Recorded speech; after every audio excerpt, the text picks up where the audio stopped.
Сәлеметсіздер ме? Сәлеметсіз. Айта ғой бұны. Сәлеметсіз бе? Бүгін біз мұғаліміміз екеуміз ши теруге шықтық. Міне біз оқушымыз екеуміз ши теруге шықтық. Мынау ауылдың маңы. Бірақ біз қазір темір жолдан асып, алысқа барамыз. Қазір шыққан себебіміз бұл ши күздің күні піседі. Оның өзі тәртібі осы шиді тарту бұрынғы ата-бабамыз қалған кезде, ата-бабамыздан қалған бұл салт дәстүр десек болады. Шимен көп нәрселер жасалған. Сондықтан міне бүгін біз Бота деген оқушы екеміз ши тартуға кетіп бара жатырмыз. Ши күздің күні піседі. Сол үшін қазір осын жинауға келіп тұрмыз, е? Дұрыс, міне тамырымен өстіп жұлып алады екеміз, е? Ал ендеше Бота екеміз көп қып шиімізді жинап алайық. Біз ши теруге келдік. Ең алдымен біз шиді таңдаймыз. Шиді дұрыстап таңдау үшін бізге ақ түсті ши керек. Ал бұлар қурап қалған. Жасыл түстілері олар әлі піспеген. Шиді алу үшін біз ең алдымен оны берге салып алып, салмақ беріп тартамыз. Ана дұрыс тартылған жоқ. Көп піспей қалған емес пе?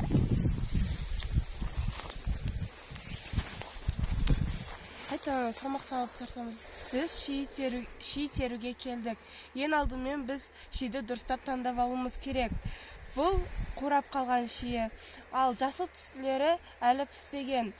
Шиені дұрыс таңдау үшін ол бізде ақшыл түсті болу керек. Ақ ши болу керек, е? Иә, ақ ши болу керек.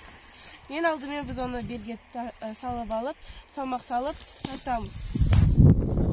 Міне, өстіп тамырымен жұлып алады екеміз, е? Жақсы. Енді өстіп біз Бота екеміз көп шилерді жинайық.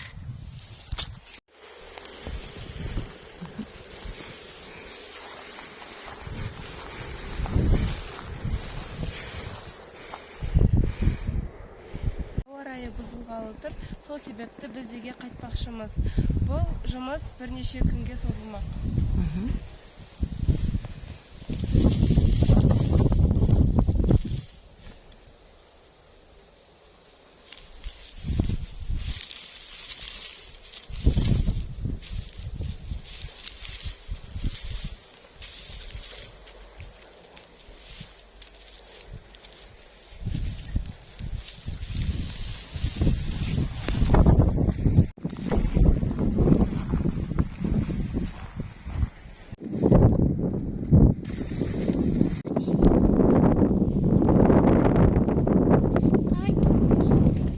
Шиді сонымен қатар қазақ үйге қолданған.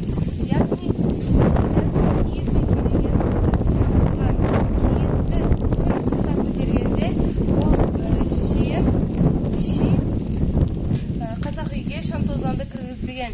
Яғни таза ауа кіргізіп тұрған. Сол себепті шиді кереге мен киіздің ортасына қойған. Қазіргі заманмен салыстырғанда кондиционер болып табылады. Киізді көтергенде, күн ысып кеткен кезде киізді көтерген. Киізбен кереген ортасында шие тұрған. Шие үйге таза ауа кіргізіп тұрған. Яғни үстелдің үстінде тұрған тамақтарды шаң тозаңнан қорғаған.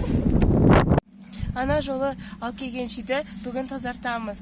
Шиді керектілігімізге жарату үшін ең алдымен оны тазартып аламыз.